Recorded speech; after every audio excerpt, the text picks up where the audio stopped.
India में diesel and petrol का price decide करता है अमेरिका। रशिया के पास जितना भी डॉलर रिजर्व फंड के रूप में इन लाखों करोड़ डॉलर को एक ही चुटकी में रद्दी का ढेर बना सकता है अमेरिका।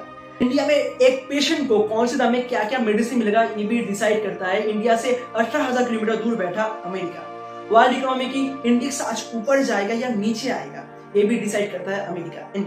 इन सभी कामों को करने के लिए अमेरिका को चाहिए सिर्फ एक हथियार और उस हथियार का नाम है यूएस डॉलर। लेकिन यूएस डॉलर इतना पावरफुल कैसे बना? आपके मन में भी यही क्वेश्चन है, तो डेफिनेटली ये वीडियो आपके लिए है और इस वीडियो को अंत तक जरूर देखिए। आपको अगर इस क्वेश्चन के बारे में जानना है तो आपको मेरे साथ वक्त में पीछे जाना पड़ेगा। साल 1914 में जब फर्स्ट वर्ल्ड वॉर शुरू हुआ, फ्रांस, ब्रिटेन एंड रशिया ने मिलकर लगभग आधे से भी ज्यादा लड़ाई उन्होंने जीत भी लिया।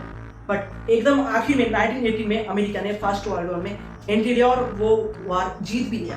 फर्स्ट वर्ल्ड वॉर खत्म होने के बाद लगभग सभी कंट्रीज को कुछ ना कुछ नुकसान फेस करना पड़ रहा था। एक कंट्री को छोड़कर वो है अमेरिका। ये हादसे से रिकवर होने के लिए चाहिए था पूरी दुनिया को बहुत सारा टाइम, बट उन्हें मिला 20 साल का शॉर्ट टाइम पीरियड। 1939 में सेकेंड वर्ल्ड वॉर शुरू हुआ। यही वर्ल्ड वॉर को लड़ने के लिए चाहिए बहुत सारे कंट्रीज को equipments, medicine and food, but उनके पास इतना कुछ नहीं था। तो यही मौका का फायदा उठाया अमेरिका ने। अमेरिका ने अपनी पावर से, अपनी पैसों से वो arm equipments, medicine and food सब कुछ उन्होंने बेचा अपनी दुश्मन कंट्री से लेकर दोस्त कंट्री तक। एंड इसी वक्त अमेरिका ने बहुत पैसा छापा और जब बारी आई यही वर्ल्ड वॉर में पार्टिसिपेट करने की तो अमेरिका ने पार्टिसिपेट किया।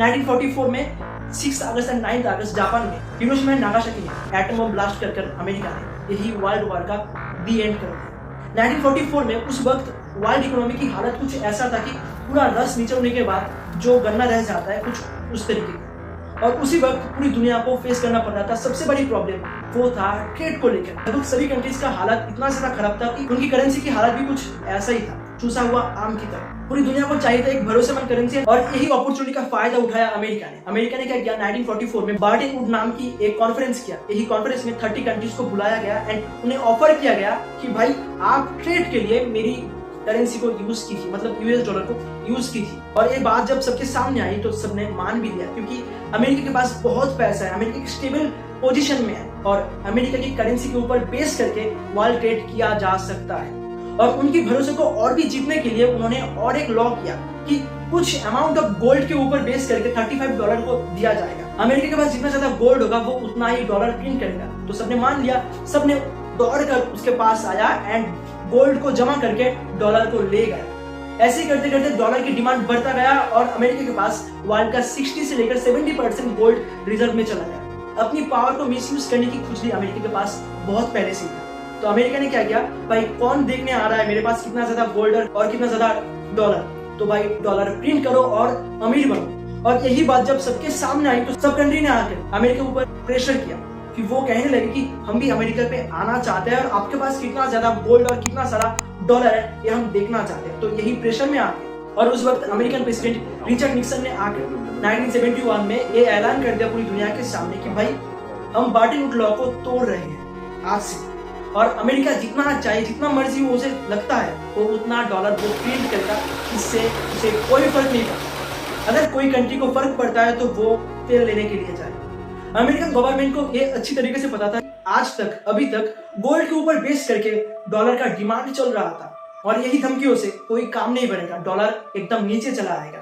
और उनका नेक्स्ट टारगेट हुआ लिक्विड गोल्ड, और लिक्विड गोल्ड सबसे ज्यादा पाया जाता है सऊदी अरब में।